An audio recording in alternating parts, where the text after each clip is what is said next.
السلام علیکم ورحمۃ اللہ وبرکاتہ۔ آج کی ویڈیو میں ہم فرعون کے بارے میں جانیں گے۔ فرعون کو ایک زمانہ جانتا ہے، لیکن خدائی کا دعویٰ کرنے کے بعد اللہ نے فرعون کو اتنی لمبی مہلت کیوں دی؟ آئیے اس کے بارے میں جانتے ہیں۔ فرعون کے پاس ایک دفعہ شیطان آیا۔ فرعون نے شیطان سے کہا تم کون ہو؟ تو اس نے کہا میں ابلیس ہوں۔ تو فرعون نے اس سے کہا کہ تم میرے پاس کیوں آئے ہو؟ ابلیس نے کہا کہ میں تیرا پاگل پن دیکھنے آیا ہوں۔ فرعون نے کہا وہ کیسے؟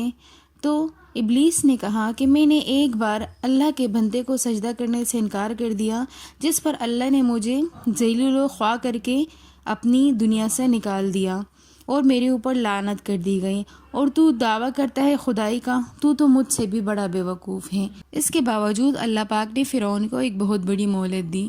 فرعون کی کچھ عادات تھیں جس کی وجہ سے اللہ پاک نے اس کو مہلت دی۔ ایک فرعون کی عادت یہ تھی کہ وہ صبح صادق کے وقت اٹھ جاتا تھا، اور دوسرا صبح اٹھنے کے بعد وہ اپنی داڑھی میں کنگھا کرتا تھا۔ فرعون کے درباری نے اس کو مشورہ دیا کہ بادشاہ آپ تو بادشاہ ہیں اور خدائی کا دعویٰ کرتے ہیں، تو آپ اپنی داڑھی میں سونے کے کمند لگا دیں۔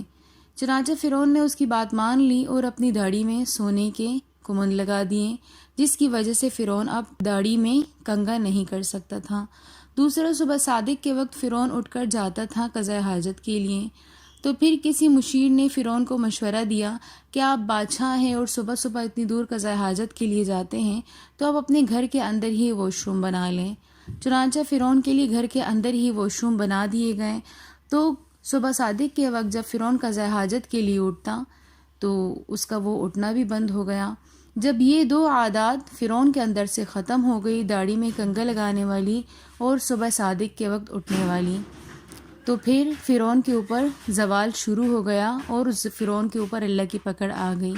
لہٰذا ہمیں آج اپنے معاملات میں دیکھنی چاہیے کہ کیا ہمارے معمولات کے اندر یہ دو عادتیں ہیں۔